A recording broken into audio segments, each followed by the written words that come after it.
पैसा, प्रेम, सफलता और विश्वास। पैसा, प्रेम, सफलता और विश्वास, ये चारों एक स्थान पर एकत्रित हुए थे, सब एक साथ बैठे थे। ऐसे ही वो प्रेम, पैसा, सफलता और विश्वास, ये चारों एक स्थान पर एकत्रित होकर बैठे थे और सबके बीच में बातचीत शुरू होने ही वाली थी। आपस में वो एमएमबी में मीठी मीठी बातें करने ही वाले थे और उसी बीच में वहाँ श्रद्धा ने प्रवेश कर लिया और श्रद्धा ने प्रवेश किया और वहाँ पर आकर श्रद्धा भी बैठ गई। और जब वो श्रद्धा आकर बैठी तो सफलता ने संपत्ति से पूछा, सफलता ने संपत्ति से पूछा, तुम अगर यहाँ से रवाना हो जाती हो, फिर हम तुम्हें अगर ढूंढना चाहें तो फिर मिलना चाहें तो तुम कहाँ मिलोगी? किसने पूछा? सफलता ने। किससे पूछा? संपत्ति से पूछा। संपत्ति ने जवाब दिया, अगर मुझे ढूंढना है तो शेयर बाजार में आ जाना, हीरा बाजार में आ जाना, कपड़ा मार्केट में आ जाना, बैंक में आ जाना, लॉकर में आ जाना, या कहीं किसी के उस बटुए जेब के उस पर्स में आ जाना, या कहीं ऐसे स्थान पर आ जाना जहाँ पर पैसे की बहुमूल्यता हो। संपत्ति ने जवाब दिया। उसी बीच में संपत्ति ने प्रेम से पूछा, संपत्ति ने प्रेम से पूछा, और तुम यहाँ से अगर रवाना हो जाओगी और हम तुमसे फिर मिलना चाहें तो फिर तुम कहाँ मिलोगी? तब प्रेम ने बड़े ही मुस्कुराते हुए जवाब दिया कि अगर मुझे ढूंढना है तो कहाँ मिलूंगा? तो बोले, हर माँ के दिल में मेरा स्थान है, हर सज्जन व्यक्तित्व के पास मैं पहुंच जाती हूँ, हर संत के हृदय में मैं विराजित होती हूँ, और जो संवेदनाशील व्यक्तित्व है और जो भावनाशील व्यक्तित्व है मैं उनके साथ रहती हूँ। अगर ढूंढना है तो आप वहाँ पर मेरे पास आ जाना, और साथ साथ में जितने भी सहृदय स्थान हैं उन सब में मैं मिल सकती हूँ। किसने जवाब दिया? ये किसने दिया?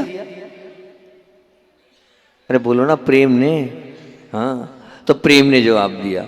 अब श्रद्धा ने और फिर सफलता से पूछा, श्रद्धा ने सफलता से पूछा कि तुम वापस से मिलना चाहें तुम्हारे से तो कहाँ मिलोगे तुम? वही प्रश्न एक दूसरे से पूछे जा रहे हैं। तो सफलता ने जवाब दिया कि मैं कहाँ मिलूंगी?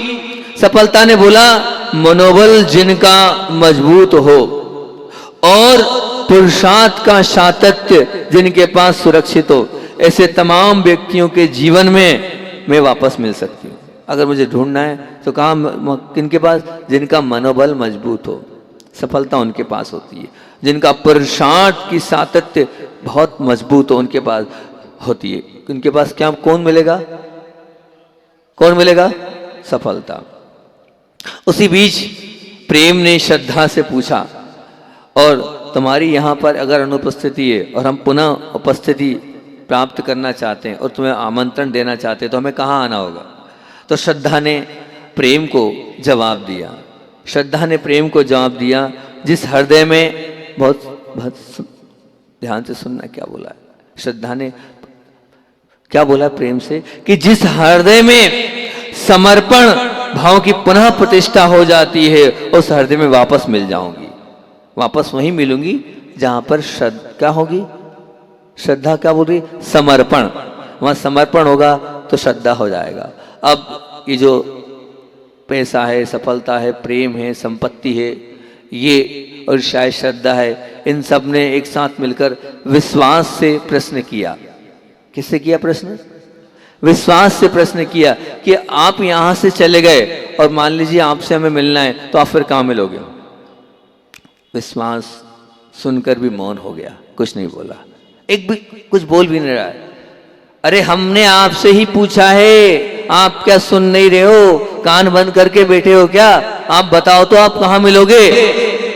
विश्वास अपनी मौन की उस चुप्पी को खोलते बोला, हाँ सुन तो लिया मैंने, तो इसका जवाब तो दो। जवाब क्या दूं? क्यों? मैं एक बार चला जाता हूं फिर वापस नहीं आता। मैं एक बार चला जाता हूं फिर वापस नहीं आता। ये कौन कह रहा है? विश्वास कह रहा है। पैसा मिल जाएगा, संपत्ति मिल जाएगी, सफलता मिल जाएगी, श्रद्धा मिल जाएगी, लेकिन एक बार विश्वास चला गया तो वह पुनः वापस लौटता नहीं है। विश्वास ने जवाब दिया और विश्वास का जवाब सुनकर सब स्तब्ध हो गए, सब बिल्कुल मौन हो गए।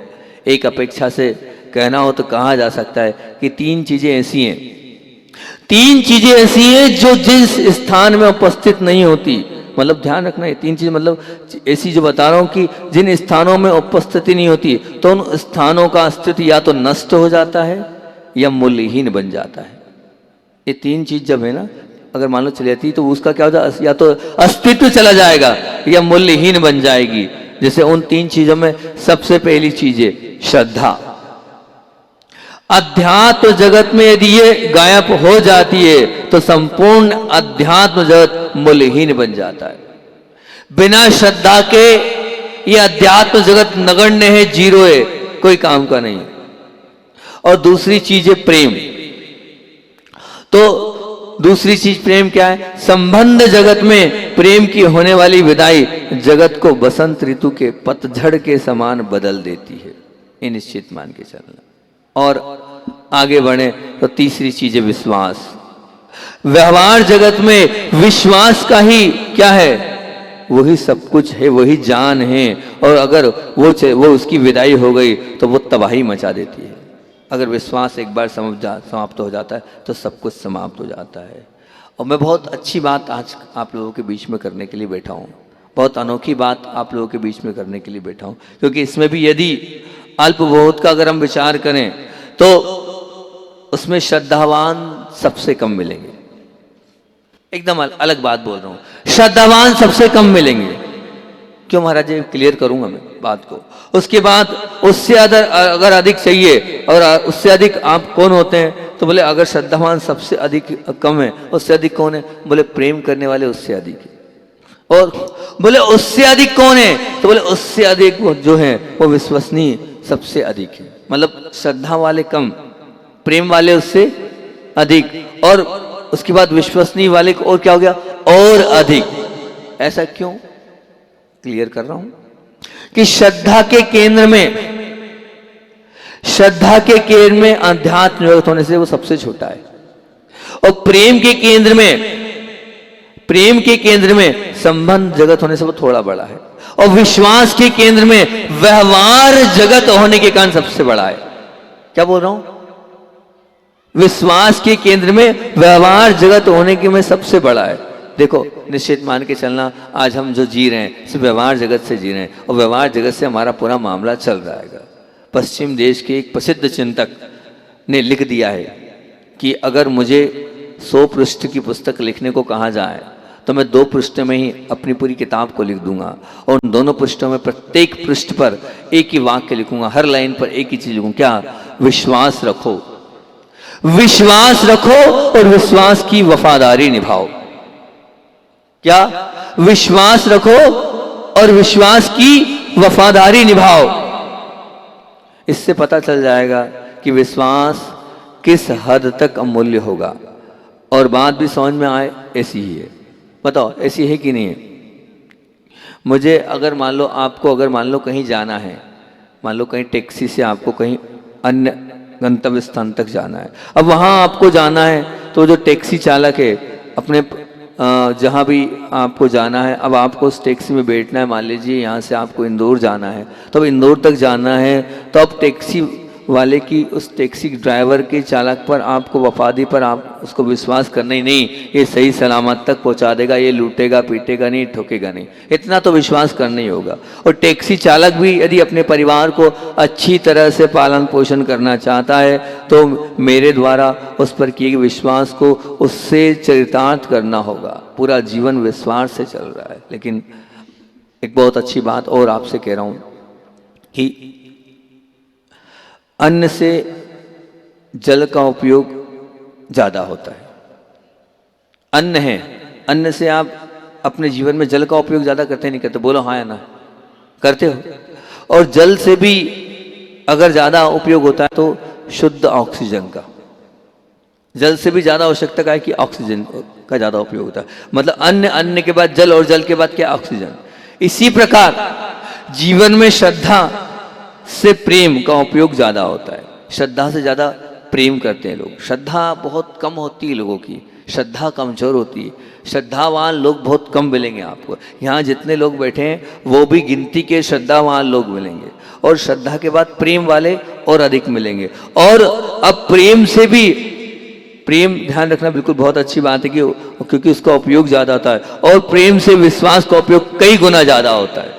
वो व्यवहारिक जीवन में आपको बता दिया। इसका मतलब क्या हो गया? इसका मतलब ये ऑक्सीजन का प्रमाण यदि आपको नहीं मिलेगा तो फिर क्या होगा? आपका जीवन समाप्त हो जाएगा, आपका जीना जो है वो दुष्कर हो जाएगा। तो ध्यान रखना, ये विश्वास हमारे जीवन में ऑक्सीजन के समान है।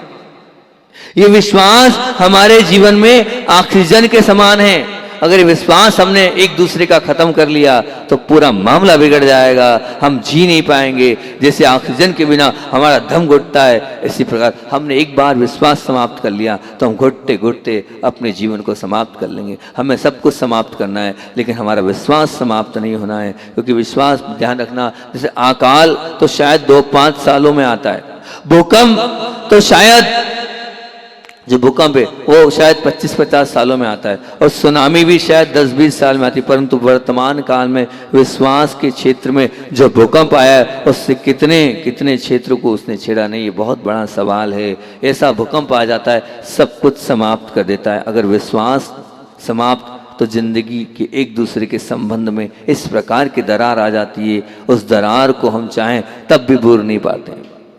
आज युवा पीढ़ी, बहुत अच्छी बात बोल रहा हूँ, पहले भी बोलिए फिर बोल रहा हूं, ध्यान से सुनना इस बात को, कि युवा पीढ़ी पहले ज्वेलरी छिपाती थी, गहने, नेकलेस आदि तिजोरी में रखती थी, छुपा के रखती थी, और फिर सैलरी छिपाने लगी। कितने का पैकेज है, कितनी की सेलिंग है दुकान की, दुकानदार कभी नहीं बताता। जेकी से पूछे भैया तेरी बताना उसकी कितनी इनकम है, तो वो जेकी कभी नहीं बताएगा इतनी इनकम है, हमारा जितना लेना हो ले लो ना, बाकी पूछो मत कितनी इनकम है। सैलरी छिपाने वाला, मतलब पहले क्या बोला, युवा पीढ़ी पहले ज्वेलरी छिपाती थी, फिर सैलरी छिपाने लगी, और आज अपनी गैलरी छिपा रही है। आज क्या छिपा रही है? गैलरी। गैलरी का मतलब समझ रहे ना आप हैं?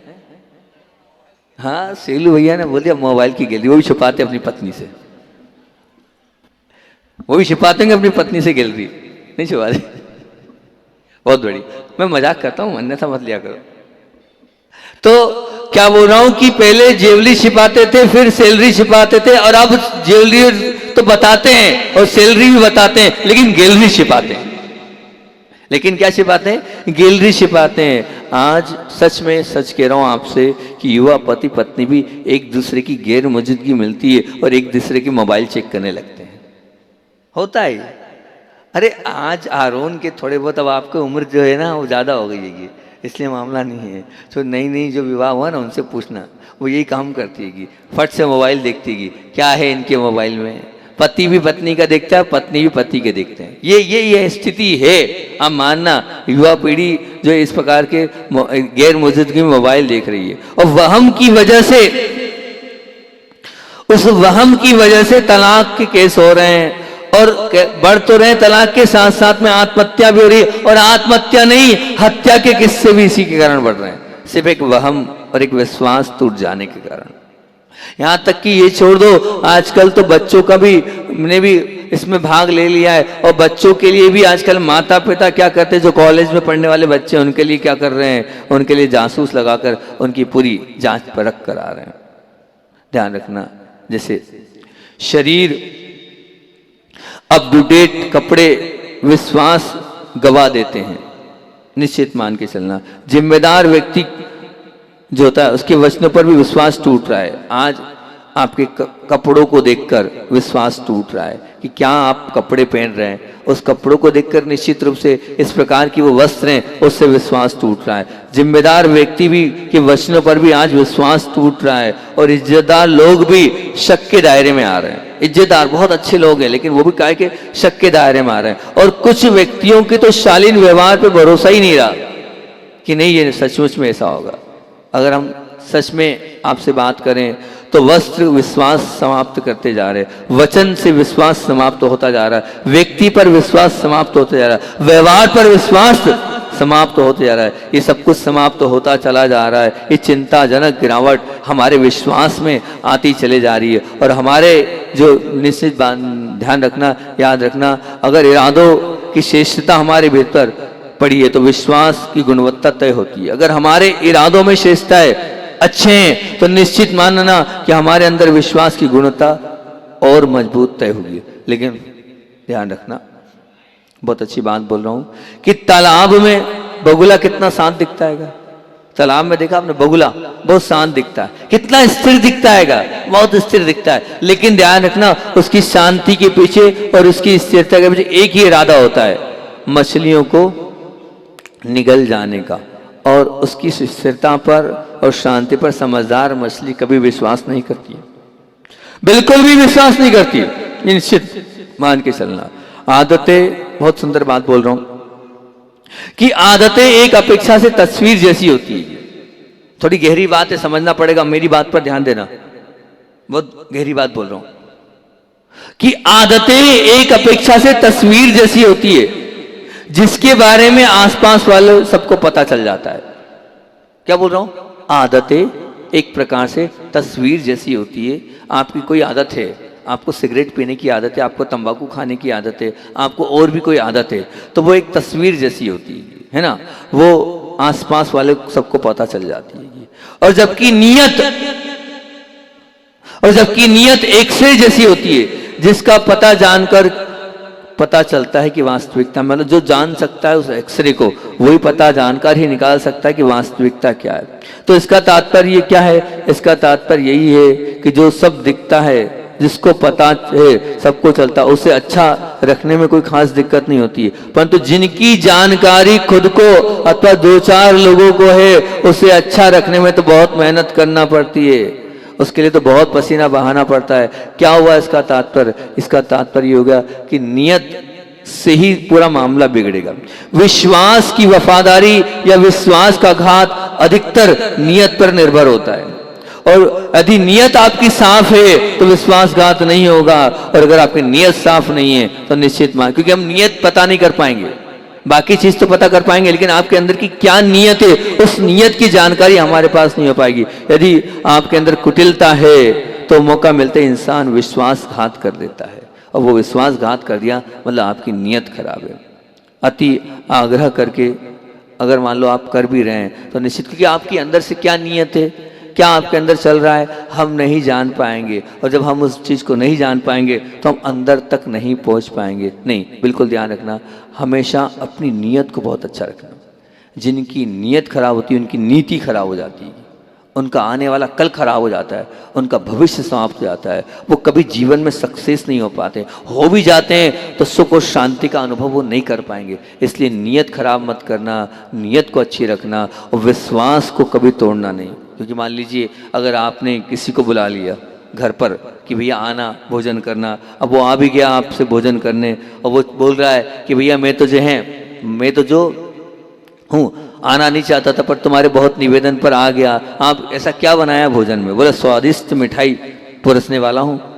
स्वादिष्ट मतलब कैसी होती है? बोले शहद जैसी मीठी होती है। अच्छा, शहद कैसा होता है? बोले मक्खन जैसा। और मक्खन कैसा होता है? बोले खोपरे जैसा। खोपरा कैसा होता है? बोले पानी जैसा। बोले क्या? मेरे घर तो पानी ही है। अब ले आए आप उसको भोजन कराने, और आप क्या पिला रहे हो? पानी पियो और जाओ।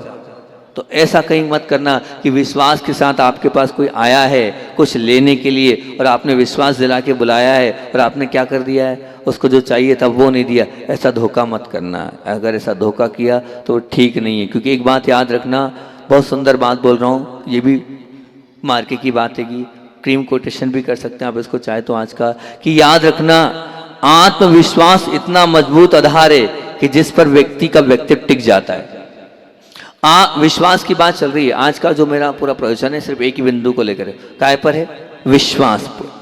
तो आत्मविश्वास इतना मजबूत आधार है कि जिस पर व्यक्ति का व्यक्तित्व टिक जाता है। और विश्वास की वफादारी ऐसी बहुमूल्य पूंजी है, विश्वास की वफादारी ऐसी बहुमूल्य पूंजी है जिसके बल पर इंसान परिवार प्रियता, मुझसे बोला गया कल निवेदन की परिवार पर पोषण करना। आज बोला, कल रात को किसी ने निवेदन किया तो ध्यान नहीं, कौन, हाँ किसी ने करा था, नाम नहीं लेना उसका, ठीक है ना, कि परिवार पर पोषण करना। ठीक है, देखता हूँ, कल मन बन गया तो परिवार पर बोल दूंगा। मन बनना चाहिए, मन बनता है तब कुछ काम हो पाता है, मन नहीं बनता तो कुछ नहीं हो पाता है। तो जिसके बल पर इंसान, किसके बल पर? विश्वास की वफादारी ऐसी बहुमूल्य पूंजी है। पूंजी ध्यान रखना, धन है, धन सच्चा धन है, कि विश्वास की वफादारी ऐसी बहुमूल्य पूंजी है कि जिसके बल पर इंसान परिवार प्रियता की, लोकप्रियता की और प्रभु प्रियता की गुडविल खरीद सकता है। कि हमारे संबंध बहुत लंबे समय से चल रहे हैं और हमारे संबंध बहुत अच्छा है, तो आप देखना हमारे जिससे अच्छे संबंध हैं, जिससे हमारा बहुत अच्छा व्यवहार है, जो हम पर अच्छे से कहना चाहिए कि उनको भी और हमसे, और वो भी हमसे प्रेम स्नेह रखते हैं, तो उसमें मुख्य कारण क्या होगा? एक दूसरे ने एक दूसरे के पर विश्वास की वफादारी को निभाया होगा। एक दूसरे ने एक दूसरे की क्या विश्वास की वफादारी निभाई होगी। और जहां संबंध अल्पजीवी हैं, कटुतापूर्ण है, दिखाई देते हैं, तो उसका कारण का परीक्षण करना। तो एक दूसरे ने एक दूसरे के प्रेम को शायद टिकाया नहीं होगा, तो इसलिए विश्वास समाप्त हो गया है, इसलिए विश्वास चला गया है। पर नहीं, हमें विश्वास को कायम रखना है, विश्वास को तोड़ना नहीं है। एक महत्वपूर्ण बात आपको, कि जिसने आपको, जिसके प्रति निस्वार्थ प्रेम हो, ये भी बहुत गहरी बात है, ये भी बहुत गहरी है। आज वैसे पूरे लोग एकदम कीप एंड साइलेंट, एकदम ऐसे प्रवचन सुन रहे हैं, कहीं कोई आवाज, कहीं कोई कुछ आ नहीं रही है, क्योंकि बात भी बहुत अच्छी चल रही है। क्योंकि जिसको जिसके प्रति निस्वार्थ प्रेम हो, गहरी बात है, उस पर आप शायद विश्वास ना करो। सुनना ध्यान से, क्या बोलना चाह रहा हूं, कि जिसके प्रति निस्वार्थ प्रेम हो, निस्वार्थ प्रेम समझ रहे ना, बिना स्वार्थ का प्रेम हो, उस पर आप शायद विश्वास ना करो, वह आपका विषय। परंतु जिसे आपने, ध्यान रखना, जिसे आपके प्रति निस्वार्थ प्रेम है, जिसे आपके प्रति मतलब हमारे प्रति निस्वार्थ प्रेम, बस उस पर तो आपको विश्वास कर ही लेना चाहिए, करना ही चाहिए। क्यों? मतलब जिसके प्रति निस्वार्थ प्रेम हो, उस पर आप शायद विश्वास ना करो, परंतु जिससे आपके प्रति निस्वार्थ प्रेम है, उस पर तो आपको विश्वास करना ही है, बिल्कुल करना ही है, क्योंकि उसका आपके प्रति निस्वार्थ प्रेम है। और आपने जिस पर विश्वास किया हो, आपने जिस पर विश्वास किया हो और आपको विश्वास की वफादारी वो न निभाए, तो उस आघात को एक बार सहन कर लेना। मान लीजिए आपको विश्वास था अपनी पत्नी पर, अपने बच्चों पर, या अपने पार्टनर पर, या अपने मित्र पर, और उसने विश्वासघात कर दिया, तो उस आघात को एक बार सहन कर लेना। और आप पर जिसने अंधा विश्वास कर लिया है, उसके विश्वास की वफादारी निभाने में कोई समाधान मत करना। अगर आप पर किसी का विश्वास है तो वो मत तोड़ना। आप मतलब उसने तोड़ दिया कोई बात नहीं, लेकिन आप इतनी बड़ी गलती मत करना, आप विश्वास को कभी मत तोड़ना, उसका समाधान मत करना।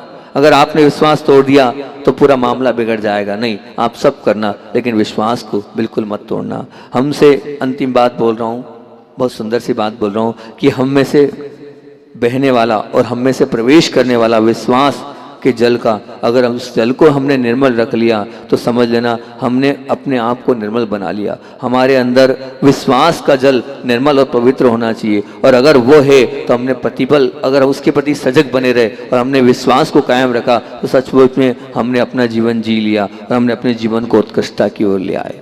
लेकिन आप सबसे इतनी सी अनुनय और प्रार्थना है कि सब करना, लेकिन जो एक दूसरे के संबंध और एक दूसरे का प्रेम और एक दूसरे का जो व्यवहार चल रहा है, वो सिर्फ एक ही बात से चल रहा है, विश्वास से। और मैंने आप लोगों को बता दिया है कि प्रेम सबसे पहले श्रद्धा से अधिक प्रेम, और प्रेम से अधिक अगर हमारे जीवन में है तो विश्वास। आज हम सबकी कड़ी, एक दूसरे की कड़ी विश्वास से चल रही है, और एक बार विश्वास टूट जाता है, सब वापस आ जाएगा।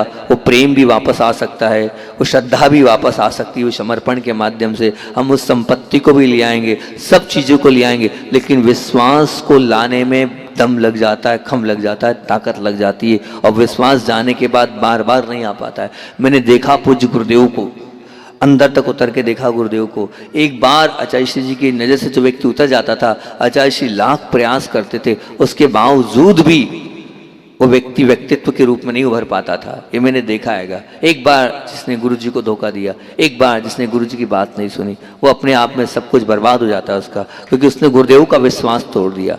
तो आपसे मैं यही कह रहा हूँ, आप सब करना, ना प्रभु का विश्वास तोड़ना, ना गुरु का विश्वास तोड़ना, किसी का विश्वास मत तोड़ना। एक बार विश्वास चला जाता है तो कभी विश्वास आता नहीं है। आप समझिए बात को। आपने तो एक बार विश्वास तोड़ दिया, लेकिन जिस व्यक्ति के साथ आपने विश्वासघात किया है, जिसके साथ आपने इस प्रकार का विश्वासघात वाला व्यवहार किया है, वो जो है ना, वो पल पल जब जब भी उससे याद आती है, वो घुट घुट कर जीता है।